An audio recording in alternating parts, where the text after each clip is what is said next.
बाकी कहाँ है सबके सब? ओके, लास्ट में अटेंडेंस लगाऊंगी। ओके, तो अभी हम क्लास स्टार्ट करते हैं और विदाउट वेस्टिंग टाइम हम आगे बहुत सारी ऐसी चीजें हैं जो आपको अभी बतानी है। वीडियो ऑन करिए, हंसना बंद करिए, और अगर हंसना है तो बिल्कुल लीव हो जाइए। एकदम मैं एब्सेंट लगाने को तैयार हूँ, बिल्कुल मुझे कोई प्रॉब्लम नहीं है। अगर आपको एसएसटी पढ़नी है तो एकदम सीरियस होकर पढ़िए, क्योंकि बिना सीरियसनेस के आपको फिर प्रॉब्लम होगी। ऑन कर लीजिए सब लोग वीडियो। गौरव पांड्या ऑन करो, सब लोग ऑन करो वीडियो। मेरा नेचर बहुत अच्छे से आप लोग जानते हैं, मैं स्ट्रिक्ट नहीं होती तो नहीं होती, लेकिन हो जाऊंगी तो फिर बहुत दिक्कत होगी आप लोगों को। ओके, ऑन कर लीजिए सबके सब। मुझे शक्लें दिखनी चाहिए आप लोगों की, अच्छा लगता है मुझे देखना। चलिए देखिए, प्रीवियस पार्ट में मैंने आपको बताया था कि इंडिया की साइज क्या है, इंडिया लोकेशन क्या है ना, ये बताया था। अच्छा, ट्रॉपिक ऑफ कैंसर के बारे में बताया था कि कितने स्टेट्स हैं जो ट्रॉपिक ऑफ कैंसर कितने, हाँ 8 स्टेट, वेरी गुड। अच्छा, जो स्टैंडर्ड मेरिडियन है वो कहाँ से गुजरती है, भारत के कौन से पार्ट से गुजरती है, कौन से एक पॉइंट है और कौन सा स्टेट है, उससे टाइमिंग लिया जाता है भारत का मानक समय जिसे हम कहते हैं। Ma'am 2 hour. हाँ मैम 2 आवर। 2 आवर? मैं स्टैंडर्ड मेरिडियन की बात कर रही हूँ। Standard 82 degree. Yes, very good.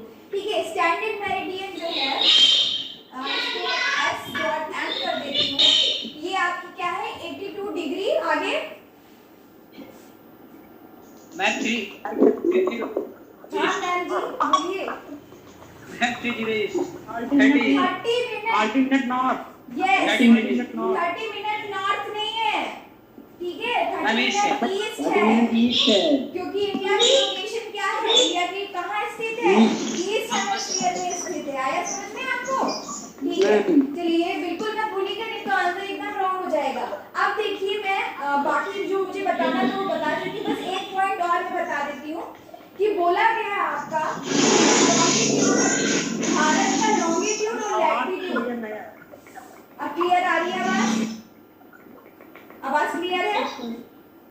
Okay, जो भारत का लैटिट्यूड है और लॉन्गिट्यूड है दोनों 30 डिग्री का है। मतलब कि यहाँ से लेकर यहाँ तक 30 डिग्री और यहाँ से लेकर यहाँ तक भी 30 डिग्री का है, मतलब बराबर है। ठीक है, जो भारत का साइज है वो 30 डिग्री नॉर्थ से साउथ में है और 30 डिग्री वेस्ट से ईस्ट में है। समझ में आया आपको? ये बराबर है। लेकिन जब हम मैप में भारत का नक्शा देखते हैं तो क्या हमें वो चीज, वो लोकेशन, वो साइज, लैंडमार्क बराबर लगता है? नहीं लगता है। ठीक है, क्लियर हो रहा है आपको? तो बस यही चीज बतानी रह गई थी। उसके बाद हमारा जो टॉपिक है, आप लोग के पास बुक है तो उसको ओपन कर लीजिए। बोला गया है इंडिया एंड द वर्ल्ड। ठीक, ये भी एक इम्पॉर्टेंट टॉपिक है जो मुझे कवर कराना है। इसके बाद आज मैं सोच के आई हूँ कि मुझे क्वेश्चन आंसर भी करा देने हैं लगभग। ठीक, तो देखिए इंडिया एंड द वर्ल्ड, इसका मतलब क्या है? भारत और विश्व। भारत का विश्व में कैसा स्ट्रक्चर है, कैसा साइज है, कौन सा लोकेशन है। तो देखिए, जो हमारा भारत है इसको सब कॉन्टिनेंट भी बोला जाता है, सब कॉन्टिनेंट है ना। अब मैंने प्रीवियस क्लास में बताया भी था कि भारत को क्यों सब कॉन्टिनेंट में बोला जाता है, क्यों बोला जाता है, एक बार बताना तो मुझे आता है? क्योंकि एशिया कॉन्टिनेंट में है। और ये answer It is the 7th biggest country. No. Subcontinent क्यों बोला जाता है? क्योंकि ये सबसे बड़े कॉन्टिनेंट में है। नहीं, आप सुन लीजिए, सब कॉन्टिनेंट इसलिए बोला जाता है क्योंकि इंडिया का जो लोकेशन है वो एशिया से डिफरेंट है। उसका जो वेदर है, वेदरिंग कंडीशन है, वो एशिया से डिफरेंट है। देखिए, बाकी आप एशिया के कोई से भी देश में चले जाइए, चाहे चाइना चले जाइए, नेपाल चले जाइए, भूटान चले जाइए, चाहे इधर रशिया चले जाइए, ठीक है, इन सबका जो वेदर कंडीशन है वो भारत के वेदर कंडीशन से बिल्कुल अलग है। देखिए, यहाँ भारत एक ऐसा लौता देश है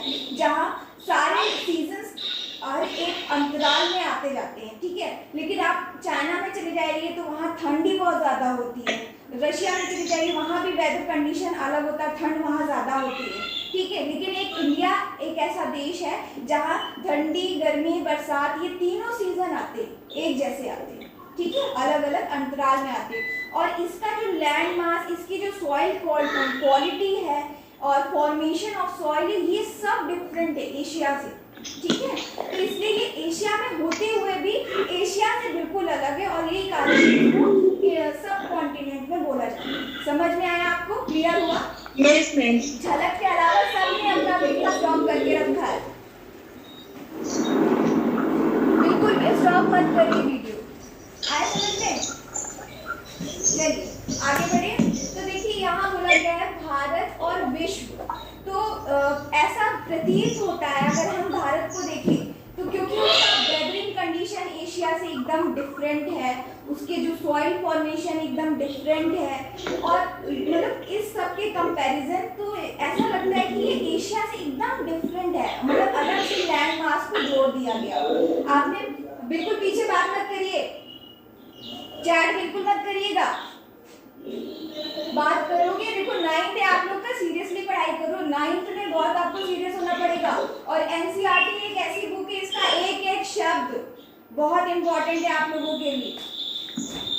एक शब्द अगर छूट गया, आपको नहीं समझ में आ रहा है कोई चीज और छूट गया वो चीज, और वही पेपर में आ जाएगा, अनएक्सपेक्टेबल है, ठीक। तो देखिए तो इसी तरह से लगता है कि इंडिया को एक अलग से एशिया में जोड़ दिया गया है, ठीक है। अब हम थोड़ा बुक की लैंग्वेज पे आ जाते हैं। यहाँ बोला गया है कि भारत का जो लैंड मास है, उसका जो लोकेशन है वो सेंटर लोकेशन है। कहाँ से? अगर हम देखें ईस्ट से वेस्ट तक इसका पूरा कैसा लोकेशन है? सेंट्रल लोकेशन है। और आपको पता होना चाहिए जो एशिया मतलब अगर हम एशिया देखें और एशिया में भारत का लोकेशन देखें तो भारत जो है एशिया के एकदम बीचों बीच आता है। अपनी बुक का पेज नंबर 4 देखिए, यहाँ देखिए भारत वर्ल्ड का मैप बना है, ठीक है। बुक अगर आपके पास है तो ले लीजिए, नहीं है तो खरीद लीजिए जल्द से जल्द। तो ये देखिए पेज नंबर 4, अरे फिगर 1.4 है बेटा, समझ में आया? दिखा आपको? ठीक, हाँ, जिसको दिख रहा है वो, अगर आप वर्ल्ड के मैप में देखेंगे, अगर आप अपना एटलस खोल के देखेंगे, अगर वर्ल्ड का मैप आपके पास होगा इस समय तो उसको भी खोलिए, उसको देखिए कि भारत का जो लोकेशन है एशिया में वो एकदम सेंट्रल लोकेशन, मतलब एकदम बीचों बीच आ जाता है। मतलब कि अगर इस तरह से भारत है तो पूरे एशिया का सबसे बीचों बीच में आता है भारत, ठीक है, एकदम सेंट्रल लोकेशन है। तो इस लोकेशन के कारण क्या है, वो फायदा है, भारत को ट्रेड में भी बहुत ज्यादा फायदा हो रहा है, ठीक है। क्या फायदा हो रहा है अभी मैं बताऊंगी क्या फायदा हो रहा है, एक मिनट। इसके पहले मैं ये बता दूं कि इसमें बोला गया है southward extension, India is the southward extension of the Asian continent, ठीक। साउथवर्ड एक्सटेंशन का मतलब क्या होता है? ये एक छोटा सा वर्ड, अगर आपको इसको मीनिंग नहीं आता तो हो सकता है यही एक क्वेश्चन बन जाए। साउथवर्ड एक्सटेंशन का मतलब ये है कि भारत को नीचे से देखो खींच दिया गया, ऐसा लग रहा है उसको पकड़ के खींचा गया, निकला है ना बाहर। गुजरात से देखिए, अगर यहाँ गुजरात है और जितने भी साउथ इंडिया के जो भी स्टेट है और उसका जो मतलब साइज है, उसको ऐसा लगता है कि एशिया से थोड़ा नीचे खींच दिया गया, इसी को कहते हैं साउथवर्ड एक्सटेंशन। आया समझ में? क्लियर हो रहा है आप लोगों को? हाँ, Yes, ma'am. ये जो अब इस एक्सटेंशन से क्या फायदा हो रहा है? इस एक्सटेंशन में ये फायदा हो रहा है कि इधर जो हमारा अफ्रीका है, अफ्रीका कॉन्टिनेंट है, इधर जो हमारा ऑस्ट्रेलिया कॉन्टिनेंट है, बाकी साथ में जो इधर हमारा म्यांमार है, ठीक है, नेपाल है, जापान है, भूटान है, ये सब जो है ना एक दूसरे से लिंक कर रहे हैं। मतलब कि अगर भारत में है, आप भारत में खड़े हैं, ठीक है, किसी भी कोस्टल लाइन पे अगर हम वेस्ट की तरफ कोस्टल लाइन पे आ जाते हैं तो हम इधर से कवर कर लेंगे अफ्रीका के जितने भी देश है, ब्राजील है और बहुत सारे इन सब देशों को हम कवर कर लेंगे एज अ ट्रेड पर्पस, ठीक है। और इसीलिए यहाँ एक लाइन बोली गई है, trans Indian Ocean route which connect the countries of Europe in the west and the country of East Asia, provided strategic central location to India. ठीक है, ये लाइन इसीलिए बोली गई है कि भारत का क्योंकि सेंट्रल लोकेशन है और सेंट्रल लोकेशन और साउथवर्ड एक्सटेंशन के कारण ये सारे ट्रेड जो है, जो भी ट्रेड रूट है वो आसानी से सब कॉन्टिनेंट तक वो पहुंच सकता है। चाहे आप यूरोप को देखिए, अफ्रीका को देखिए, फिर चाहे आप यहाँ ऑस्ट्रेलिया को देखिए या म्यांमार को देखिए, ठीक है, तो ये आसानी से ट्रेड कर सकते हैं। और आपको पता होना चाहिए जो भारत का ट्रेड रूट है, लैंड मास का तो बहुत पुराना ट्रेड रूट है, करीबन 2000 साल पुराना है। तभी तो देखिए जीरो की खोज यहाँ हुई और जितने रामायण और उपनिषद वगैरह हुए हैं वो सभी भारत में ही नहीं सिर्फ बल्कि अदर कंट्रीज तक भी पहुँचे हैं। ठीक है, जो हमारे ग्रंथ है, रामायण हुआ, महाभारत हुआ, ये सब भी अलग अलग कंट्रीज तक पहुँचे। आया समझ में आपको? अब देखिए जो सी रूट है, अगर हम पानी के रूट की बात करें, अगर आपने पढ़ा था कि कोलंबस जो है वो पानी के जहाज से आया था, है ना, तो भारत का जो ऐसा लोकेशन है वो आसानी से सी रूट में आप चाहे देख लीजिए चाहे लैंड मास में देख लीजिए, वो सभी देशों से अच्छी तरह से और आसानी से कनेक्ट कर पाएगा। ठीक है, ये है सेंट्रल लोकेशन की खासियत भारत की। आया समझ में आप लोगों को? क्लियर हुआ ये बात?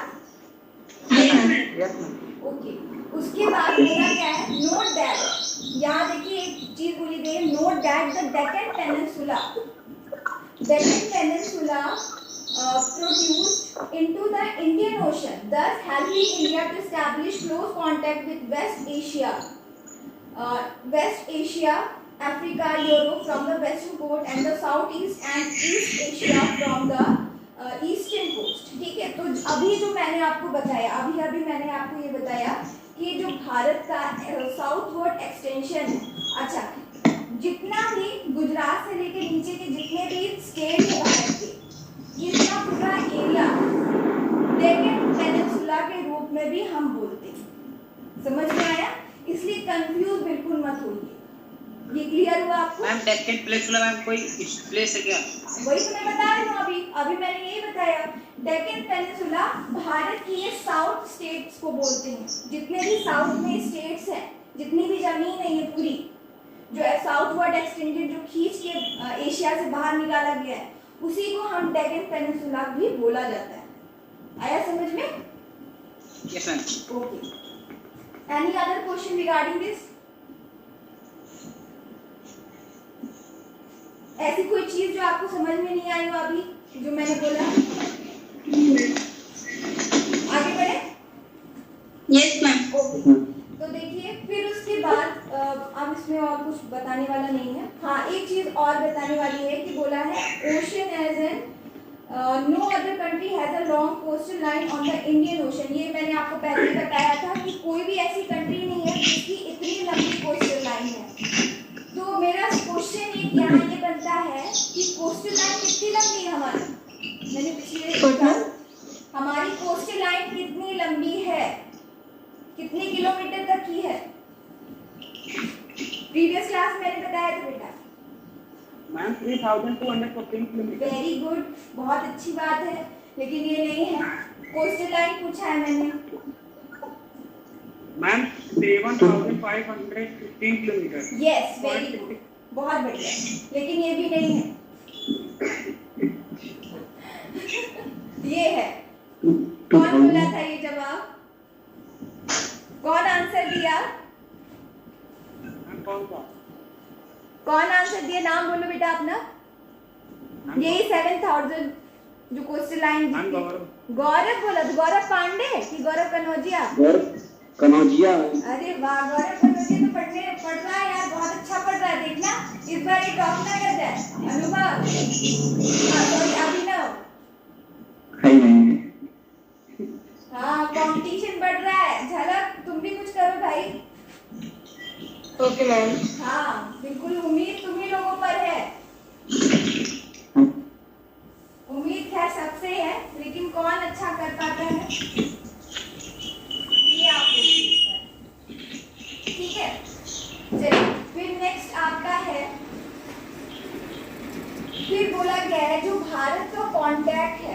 with the world से have continued through the age but her relationship through the land route, मतलब कि अभी मैंने आपको ये एक चीज बताई है कि जो लैंड रूट है भारत का, मतलब कि लैंड के जरिए जो व्यापार होता है भारत में या भारत के द्वारा व्यापार किया जाता है वो बहुत साल पुराना है, करीबन 2000 से 3000 साल पुराना है। और यही कारण है कि भारत में जितने ग्रंथ हैं जैसे रामायण, महाभारत और भी बहुत सारी जो स्टोरीज बनती है, पंचतंत्र की कहानियाँ बनती हैं, ये सब जो है ना वो बाहर भी बहुत अच्छे से फेमस है। ये सब कहानियाँ भी बहुत अच्छे से फेमस है। भारत में जितनी भी, देखिए भारत एक ऐसा देश है जिसमें आयुर्वेद के जरिए उसने बहुत नाम कमाया है। पुराने समय में उठा के देखिए जितने भी डॉक्टर्स हुए हैं बाहर फॉरेन में, वो भी कहीं ना कहीं भारत की मेथोडोलॉजी को अच्छे से फॉलो करते हैं। ठीक है, तो इसका मतलब कहीं ना कहीं हमें अच्छाई तो थी, लेकिन आज क्योंकि बदलते मॉडर्न ज़माने में हम अपनी चीज़ों को भूलते जा रहे हैं और जो बाहर की चीज़ें उस पर ज़्यादा अट्रैक्ट हो रहे हैं, उस पर ज़्यादा फोकस कर रहे हैं। लेकिन हमें करना क्या चाहिए, अपनी अच्छी चीज़ को अपने पास रखनी ही चाहिए। और बाहर के लोग इतने चालाक हैं वेस्टर्न कंट्रीज या ईस्टर्न कंट्रीज वाले कि जो अच्छी चीज़ है वो एक साथ रख रहे हैं, अपने संभाल के रख रहे हैं, और जो हमारी अच्छी चीज़ है उसको भी मिला रहे हैं। ये कारण है कि सबसे ज़्यादा डेवलप हो रहा है। भाई क्या कर रहे हो तुम लोग? जितेंद्र यादव ऑन करो वीडियो। अरे क्या करते हो तुम लोग? वीडियो ऑन करिए नहीं तो नाम लूंगी मैं। शिव यादव, सत्यम, संध्या विश्वकर्मा, जितेंद्र यादव, आशीष यादव, ऑन करिए वीडियो, ऑन करके बैठा करिए। इतना डिस्टर्बेंस लेती हूँ कि मतलब फ्लो खराब हो जाता है। चलिए ठीक है, तो इस पूरे पैराग्राफ का मैंने आपको मतलब बता दिया। अभी कौन ऑफ किया है? गौरव कनौजिया, बेटा वीडियो ऑन करके रखो। ऑन है? अच्छा, अब देखिए इंडिया नेबरहुड या नेबर्स, तो मैंने आपको देखिए पहले क्लास 8 में जब आप पढ़ते थे तो मैंने आपको इंडिया के साथ वर्ल्ड का मैप भी कराया था।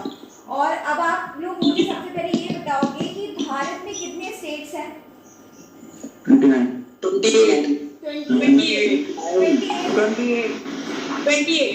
नहीं, 29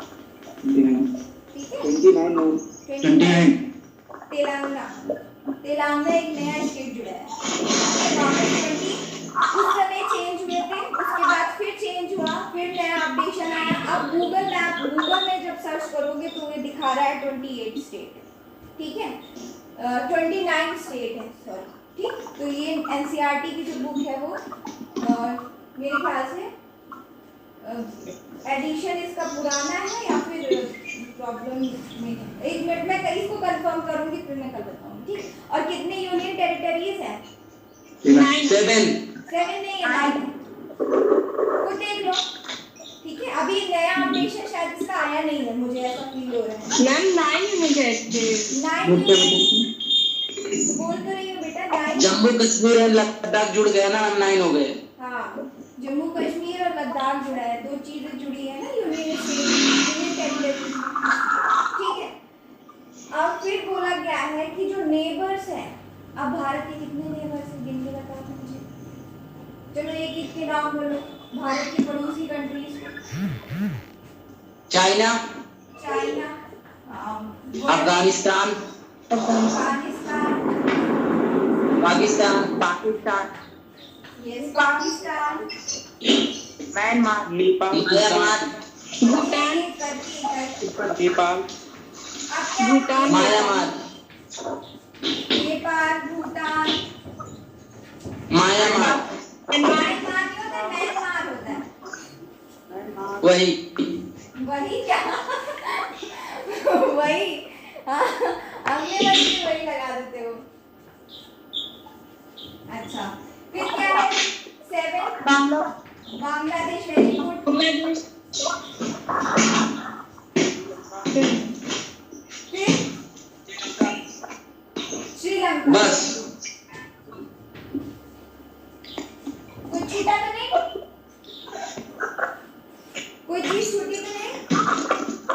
नहीं मैम।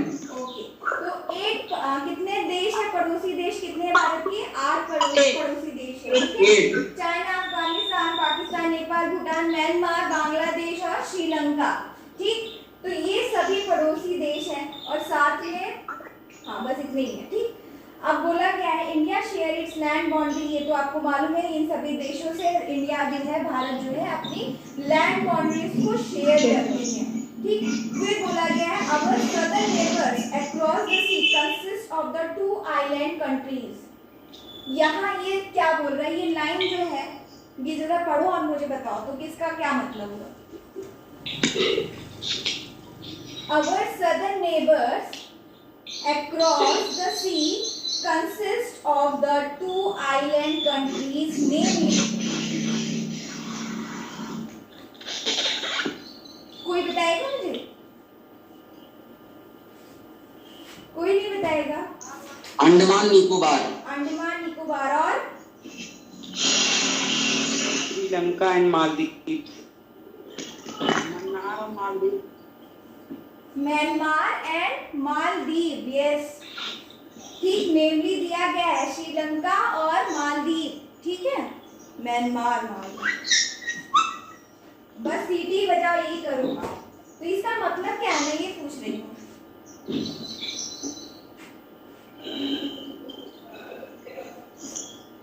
अरे बुक पढ़ के मतलब ही तो बताना बेटा, 2 लाइन है, सिंपल मतलब है। 2 आइलैंड का सदर्न में, साउथ में हमारी 2 नेबरिंग आइलैंड कंट्रीज हैं।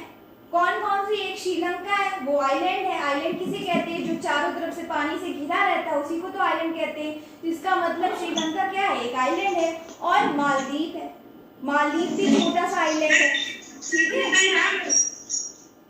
क्या वो बेटा? आवाज नहीं आ रही मुझे।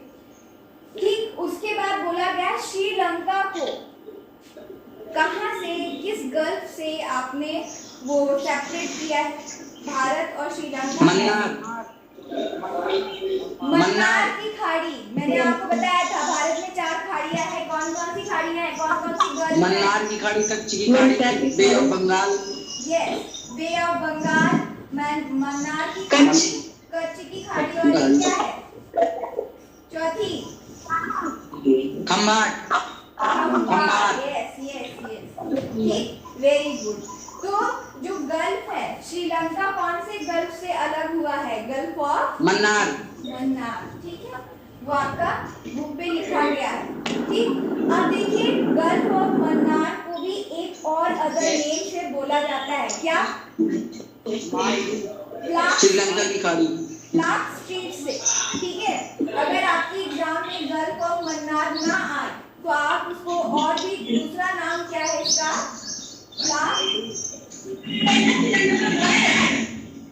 भाई बहुत शोर मचाती, इतना तो मेरे यहाँ नहीं बचता। ठीक है, उसके बाद बोला गया है India has had strong geographical and historical link with her neighbour. Bharat का बहुत स्ट्रॉन्ग और ज्योग्राफिकल और हिस्टोरिकल दोनों तरह से लिंक बनता है हमारे नेबर कंट्रीज से। ठीक, इसका मतलब क्या है? ज्योग्राफिकल मतलब कि जो वेदरिंग कंडीशन है, जैसे देखिए भारत में तीनों आते हैं, तीनों सीजन्स आते हैं। उसी तरह अगर पाकिस्तान में हम चले जाए तो पाकिस्तान भी बहुत ज़्यादा अलग नहीं है, वहाँ भी तीनों सीजन्स आते हैं। आपको तो मालूम है कि जब ये सब पार्टीशन नहीं हुआ था, करीबन अगर हम बात करें 400 साल पहले की, तो यहाँ देखिए, यहाँ अफगानिस्तान का पार्टीशन नहीं हुआ था, ये भी भारत में था। इधर हम चले जाए पाकिस्तान, ये भी पार्टीशन नहीं हुआ था इसका। इधर म्यांमार भी हमारी मतलब भारत में ही था। तो ये पूरा सब कॉन्टिनेंट था, वो तो बाद में ये पार्टीशन हो के अलग अलग कंट्रीज बने।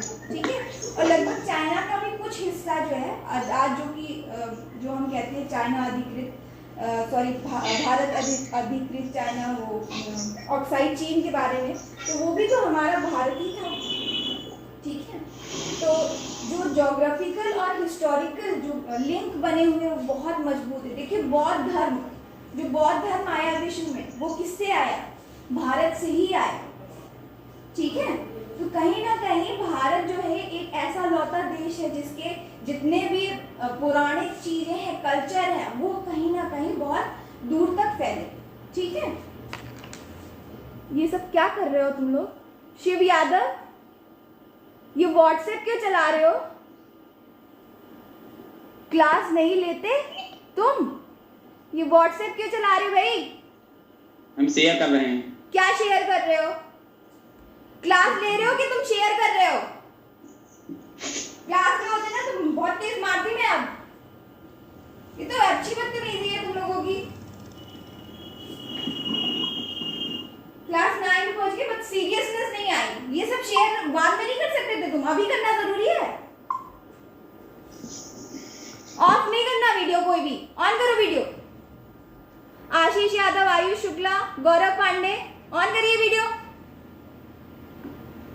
और बेटा तुम्हें नहीं पढ़ना है, बिल्कुल हट सकते हो, कोई दिक्कत नहीं है मुझे। अच्छा नौटंकी बना के रखा। तो देखिए आपका ये जो क्लास है, ये जो लेसन है, अब ये खत्म होता है। ठीक, अब मैंने आपसे ये कहा था कि आप ये जो एमसीक्यू है इसके एमसीक्यू करिए। तो कितने लोगों ने एमसीक्यू किए हैं? मैंने किए। अभी नहीं किए हैं। अभी नहीं किए तो क्यों करोगे भाई? जब एग्जाम सर पे आ जाएगा तब करोगे। अभी आपका टेस्ट होने वाला, आपको पता है आपका टेस्ट होने वाला है। मैम मैंने किया है। तो सीरियस हो जाओ बेटा, सीरियसली पढ़ाई करो। चलिए, मैं आज जिसने किया है वो आंसर चेक कर ले, जिसने नहीं किया है वो कर लेगा। अभी मैं आपको आंसर बताऊंगी। तो देखिए, देखो इतनी एक इम्पॉर्टेंट बात मेरे दिमाग से छूट जा रही थी आप लोगों के कारण। एक चीज मुझे और बतानी थी। आप लोग ने त्रिवेणी संगम के बारे में सुना है?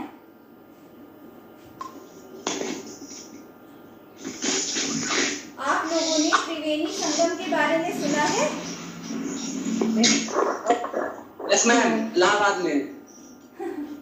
त्रिवेणी Sangam, yes ma'am. Yes, I know. क्या सुना है आपने?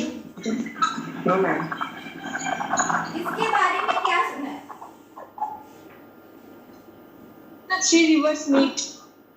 3 rivers, no, 3 seas। रिवर नहीं है, यहाँ सी की बात हो रही है। ठीक है, ऐसी कौन सी जगह है? द प्लेस वेयर, एक मिनट, जहाँ पे 3 नदियाँ मिली। नहीं नदियाँ नहीं, सी बहती हूँ। Situated, the place situated on the 3 seas। आप ही की बुक में है,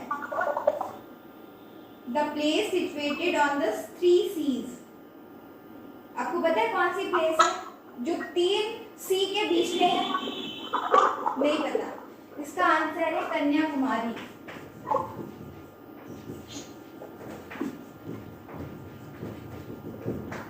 समझ में आया आपको? कन्याकुमारी एक ऐसा छोटा सा Yes. जगह है या प्लेस है जहाँ जो तीनों सी के बीच में आता है। कौन कौन सी 3? बे ऑफ बंगाल, अरेबियन सी और इंडियन ओशन। आया समझ में आपको? क्लियर हुआ? तो कन्याकुमारी एक ऐसा प्लेस है जो तीनों सी के बीच में आता है। 3 सी कौन कौन सी? Arabian sea, Bay of Bengal और आपका इंडियन ओशन। ठीक, ये एक बहुत इम्पोर्टेंट क्वेश्चन था जो आज हम लोग ने जाना है। इसके बारे में आप लोग को नहीं पता, और इसी को हम कह देते हैं त्रिवेणी संगम। समझ में आया आपको? क्लियर हो गया? Yes, ma'am. Okay, Yes, ma'am. चलिए अब हम आते हैं अपने एमसीक्यू पर। तो choose the right answer from the four alternatives given below. तो फर्स्ट आपका आंसर है, आप ही लोग देखिए, क्वेश्चन है the tropic of cancer does not pass through. जो ट्रॉपिक ऑफ कैंसर है, इनमें से कौन सी एक स्टेट से पास नहीं होते? तो कौन से स्टेट से पास? Ma'am Orissa. Orissa, yes very good. Orissa से पास नहीं होता। राजस्थान से पास होता है ट्रॉपिक ऑफ कैंसर, छत्तीसगढ़ से होता है, त्रिपुरा से होता है, बस उड़ीसा ऐसा स्टेट है जिससे पास नहीं होता। Next question, the eastern most longitude of India. Bharat का 97 yes 97 degree 25 minute east। next third question, Uttarakhand, Uttar Pradesh, Bihar, west Bengal, Sikkim have common frontier with Nepal. Nepal. अब आप लोग बताओगे कॉमन फ्रंटियर का मतलब क्या होता है?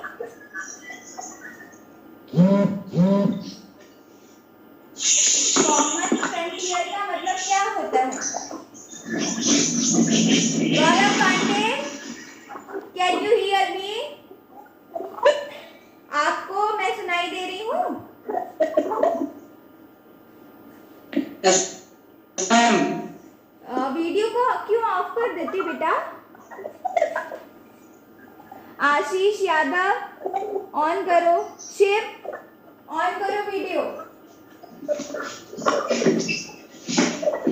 इतने अच्छे बच्चे हो आप लोग, इतना अच्छा से पढ़ाई में इंटरेस्ट लेते हो, लेकिन कभी कभी नॉटीनेस कर देते हो, गुस्सा आ जाता है। हाँ, मैं पूछ रही थी आपसे कि कॉमन फ्रंटियर का मतलब क्या है? आपकी बुक में दिया गया। शिव, कॉमन फ्रंटियर का मतलब बताओ तो मुझे।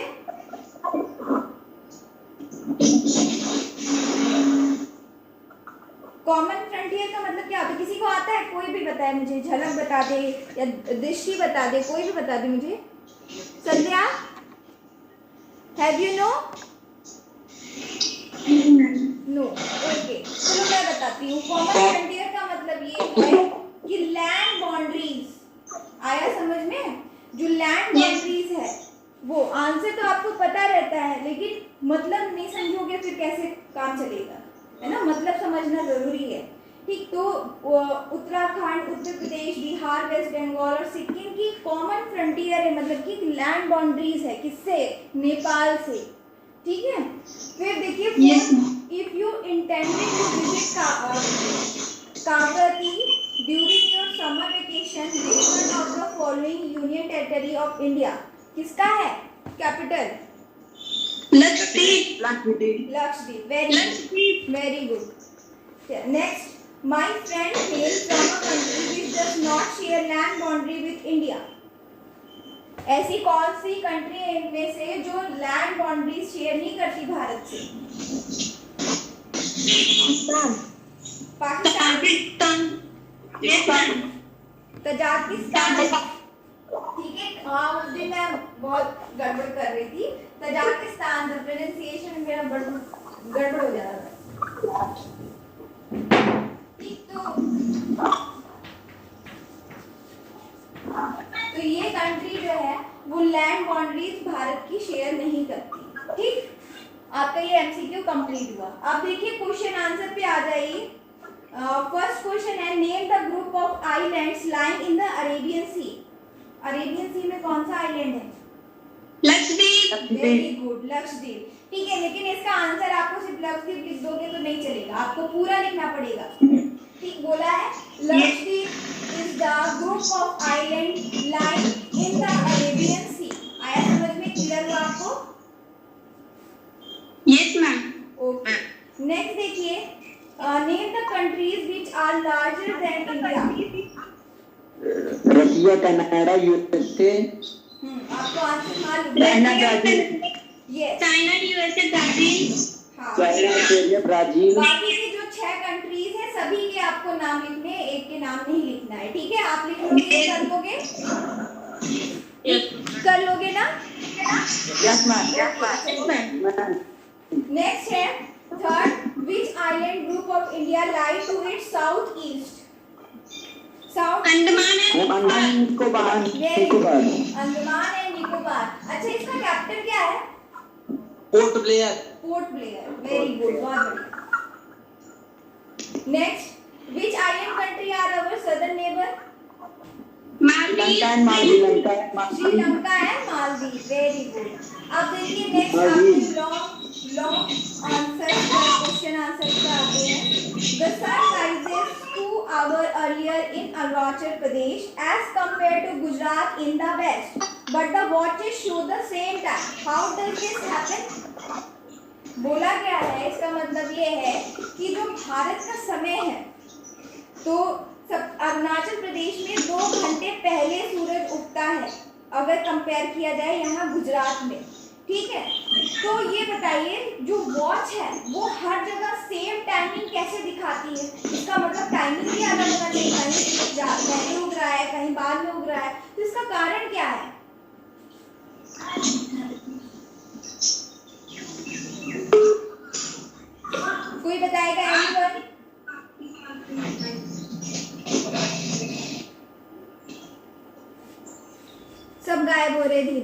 सब गायब हो रहे हैं। और शिव को पता नहीं क्या हो गया है, इसका मन नहीं लग रहा पढ़ाई में क्या आजकल तुम्हारा? हाँ शिव, तुम तो बहुत सीधे बच्चे हो। क्या हो रहा है तुम्हें? मन लगाओ। मैम इसमें थोड़ा प्रॉब्लम आ गया मैम, मेरा वो नेटवर्क मेरे पास। अच्छा नेटवर्क प्रॉब्लम है, चलो कोई बात नहीं। तो बताइए मुझे आंसर इसका, बहुत सिंपल आंसर है और सबसे पहले मैंने वही पूछा था आज की क्लास में। आज की क्लास में जो क्लास लिया है तो लिए तो सभी है, लेकिन जिसको याद होगा वही जवाब दे पाएगा। सबसे पहला आंसर था मैं 2 आवर क्वेश्चन क्या पूछा है, मैं रिपीट कर देती हूँ। क्वेश्चन पूछा है attitude degree 30 degree east. Yes very good, बहुत बढ़िया भाई, क्लैपिंग कर दो अपनी अपनी जगह बैठे हुए। बहुत बढ़िया, बहुत यही अच्छा बताने जा आंसर रहे दे थे रहे हो। पर श्रेयांश बोल दी। हाँ भैया कुछ नहीं श्रेयांश बोल दिए। अब कि मैं क्या बताऊं, जो लेट हुआ वो खो जाएगा, उसको नहीं मिलेगा। तो देखिए बोला गया है कि जो 2 घंटा पहले अरुणाचल प्रदेश में समय मतलब सूरज उग जाता है, अगर कंपेयर किया गया है गुजरात में, लेकिन जो वॉच है वो सभी जगह एक जैसा टाइमिंग क्यों दिखाती है? उसका मुख्य कारण क्या है? हमारा स्टैंडर्ड मेरिडियन। ठीक है, स्टैंडर्ड मेरिडियन के अनुसार मैंने आपको पहले ही बताया था कि स्टैंडर्ड मेरिडियन के आधार पर ही भारत का मानक समय रहता है, मतलब कि उसी के आधार पर पूरे भारत में एक जैसा समय रहता है। ठीक है, वो क्या है? 82 डिग्री 30 ईस्ट मिनट। समझ में आ गया? इसी के हाँ चलिए, अभी आंसर आप लिख लेंगे कि मैं इस आंसर को लिखवाऊं? लिख लेंगे। लिख लेंगे, लेकिन बड़ा है ये आंसर, बड़े तरीके से लिखना पड़ेगा, छोटे तरीके से नहीं लिखना। ठीक है, लॉन्ग लिखना। फिर नेक्स्ट है 4th question. The central location of India as the head of the Indian Ocean is considered of great significance. Why? Question का मतलब है, क्वेश्चन का मतलब बताऊं? बताना पड़ेगा? बता दीजिए। बता दीजिए सर, बता दे रहे हैं, छोटे बच्चे हो ना। चलिए कोई बात नहीं। The central location of India, India का जो सेंट्रल लोकेशन है at the head of the Indian Ocean, ये क्या है? हेड है इंडियन ओशन का। ये मतलब इतना इंपॉर्टेंट सिग्निफिकेंस क्यों दे रहा है? इंडियन ओशन का नाम भारत के नाम पे क्यों रखा गया?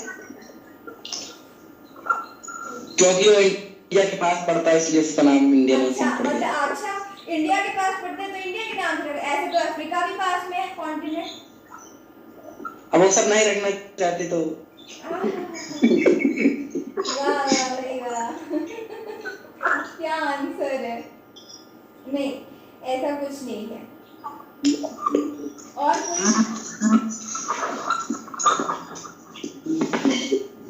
नहीं मालूम? चलिए मैं बताती हूँ। मैंने आपको बीच में जब क्लास शुरू कर रहे थे उसी वक्त मैंने आपको एक सवाल पूछा था कि भारत को इंडियन सब कॉन्टिनेंट क्यों बोला जाता है ना? बोला था ना, पूछा था ना? यही मेन कारण है इसका, ये इतना सिग्निफिकेंस क्यों रखता है? क्योंकि भारत में साउथ वर्ड एक्सटेंशन है, क्योंकि भारत का जो नीचे का हिस्सा है, साउथ का हिस्सा है, वो अधिकतर इंडियन ओशन में खिंचा हुआ है, मतलब इंडियन ओशन में ही है। उसका वेदर, उसकी वेदरिंग कंडीशन, उसकी सॉइल फॉर्मेशन, ये सब जो है एशिया से एकदम भिन्न है। ठीक है, और यही कारण है क्योंकि वो इंडियन ओशन का ज़्यादा पार्ट, ज़्यादा कोस्ट लाइन कवर कर रहा है, और यही कारण है कि उसको क्या बोला गया है? हेड माना गया है इंडियन ओशन का। ठीक है, अभी आपने पढ़ा भी था आपकी बुक में कि इतनी लंबी कोस्टल लाइन किसी भी देश की नहीं है। ठीक है, तो यही कारण है, एशिया के किसी भी देश की नहीं है। आया समझ में? ये चीज याद रखिएगा। बाकी तो कॉन्टिनेंट की तो है, अफ्रीका की तो है, लंबी लाइन है ना। ठीक, चलिए आपको ये चीज क्लियर हो गई कि लिखवानी पड़ेगी? लिखवाना तो नहीं पड़ेगा? No ma'am. ओके, अब आप ये बताइए मुझे कि अगर आपको इस पूरे चैप्टर में कुछ चीज नहीं समझ में आ रही है या कोई प्रॉब्लम है तो अभी मुझसे शेयर कर लो, क्योंकि उसके बाद मैं नेक्स्ट चैप्टर आपका ज्योग्राफी का शुरू करूंगी, जो कि है physical feature of India. Any problem in this chapter? Any doubts? You have to clear it. Okay?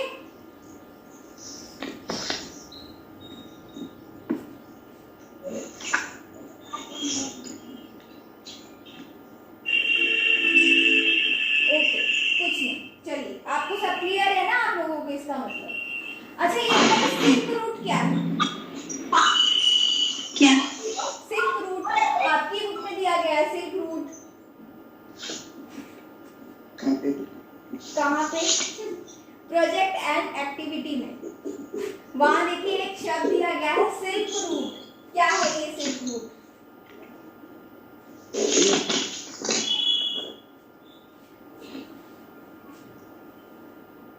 नहीं मालूम, किसी को नहीं मालूम सिल्क रूट। सिल्क रूट मतलब कि अभी जब मैं आपको बता रही थी कि भारत का ऐसा रोटेशन है जो अगर साउथ वर्ड अगर हम चले जाएं, साउथ के पार्ट्स में चले जाएं तो हम आसानी से भारत में रहकर सभी चाहे वो ईस्ट के जितने भी देश हों, जितने भी कॉन्टिनेंट ईस्ट के हों या वेस्ट के हों, जितने भी देश, उन पे अच्छी तरीके से नज़र रख सकते हैं। क्यों? क्योंकि जो साउथवर्ड एक्सटेंशन है हमारा, ये सबसे ज़्यादा हमें प्रॉफिट देता है, ठीक। और सबसे ज़्यादा व्यापार भारत के साउथवर्ड एक्सटेंशन से ही होकर गुजरता है, मतलब कि इंडियन ओशन से ही होकर गुजरता है सबसे ज़्यादा व्यापार। आया समझ में? और इसी व्यापार के कारण इसको क्या बोलते हैं? सिल्क रूट कहते हैं। समझ में आया? क्लियर हो Yes, गया? ma'am. चलिए यस मैम। अब आपका मैम और भी कुछ है। मैम मार्केट क्या बेटा?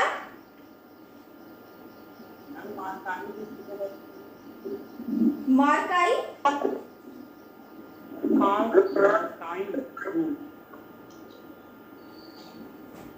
नहीं समझ में आ रही तुम्हारी आवाज।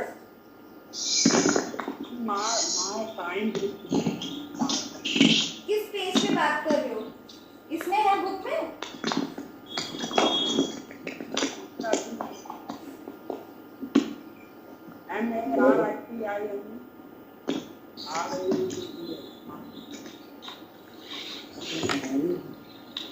कौन पूछ रहा है मुझसे ये बात? कौन? गौरव बनर्जी। हाँ बेटा बताओ क्या क्या है, क्या चीज पूछ रहे हो? कसम मुझे तुम्हारी आवाज बिल्कुल भी नहीं समझ में आ थोड़ा रही। तेज बोलो। मार्काइंड रूट किसे कहते हैं? मार्काइंड रूट? ये कौन सा रूट है? मैं मार्काइंड रूट है। स्पेलिंग बोलो एक एक करके, थोड़ा तेज बोलो।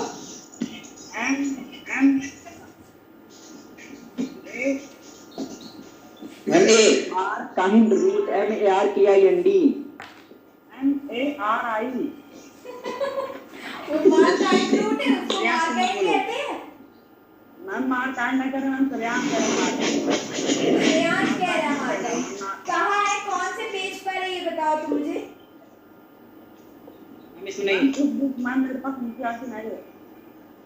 मैम दूसरी बुक ली है। दूसरी बुक लिए हो? अच्छा, मैरीटाइम कॉन्टेक्ट की बात कर रहे हो? मैरीटाइम रूट है?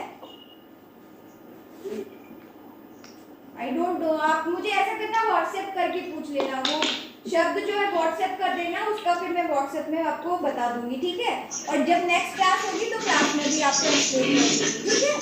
क्योंकि मुझे अभी इस वक्त बिल्कुल नहीं समझ में आ रहा मार्काइंड और मैरकाइंड ये कौन सी रूट है, या तो प्रोनाउंसिएशन सही नहीं, स्पेलिंग भी मुझे नहीं तुम्हारी समझ में आ रही है, ठीक है।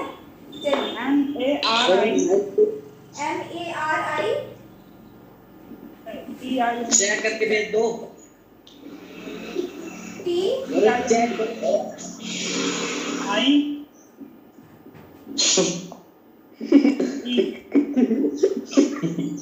चेक करके भेजो।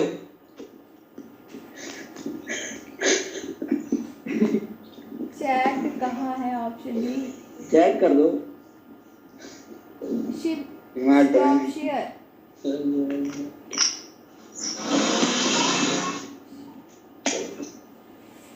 स्पेलिंग क्या है? आपने चेक किया? भूल जा रहे हैं स्पेलिंग। चलो छोड़ो, जाने दो। नहीं है। आप वेस्ट मत करो टाइम को एकदम। Maritime route, maritime route, maritime route ये सेम रूट है बेटा, जहाँ सबसे ज्यादा, जिस जगह से सबसे ज्यादा व्यापार होता है, ठीक है? तो भारत के लोकेशन में तो अभी यही बता रही हूँ, सिल्क रूट भी इसी को कहते हैं कि सबसे ज्यादा व्यापार हो रहा है ईस्ट से वेस्ट, यहाँ से यहाँ स्विस कैनाल से आसान पड़ रहा है, यहाँ ये जो हमारा यूएसए है, यूरोप है, ये सभी देशों को स्विस कैनाल से भारत में व्यापार करने में आसानी पहुंच रही है, तो इसी को कहते हैं मैरीटाइम रूट। आया समझ में? Ships cargo. क्या? बस हो गया, समझ में आया? और कोई दिक्कत? ठीक, चलो। और ज्यादा डिटेल में अगर है तो फिर बताना, मुझे व्हाट्सएप कर देना, मैं फोन पे समझा दूंगी, ठीक है? नहीं समझ में आया, चलिए। तो अब ये हमारा चैप्टर हो गया कंप्लीट, ठीक है? इसका मुझे लगता नहीं है और कुछ आपको पढ़ाना है, और कुछ तो छूटा भी नहीं है, और लगभग पेज में लिख लेंगे ना। हाँ बेटा, मैं पेज में लिख लेंगे ना। पेज में लिख लोगे मतलब? पेज में कॉपी में। हाँ ठीक है, कॉपी में लिख लेना, फेयर में लिखना, ठीक है? तो ये क्वेश्चन आप कंप्लीट कर लीजिए।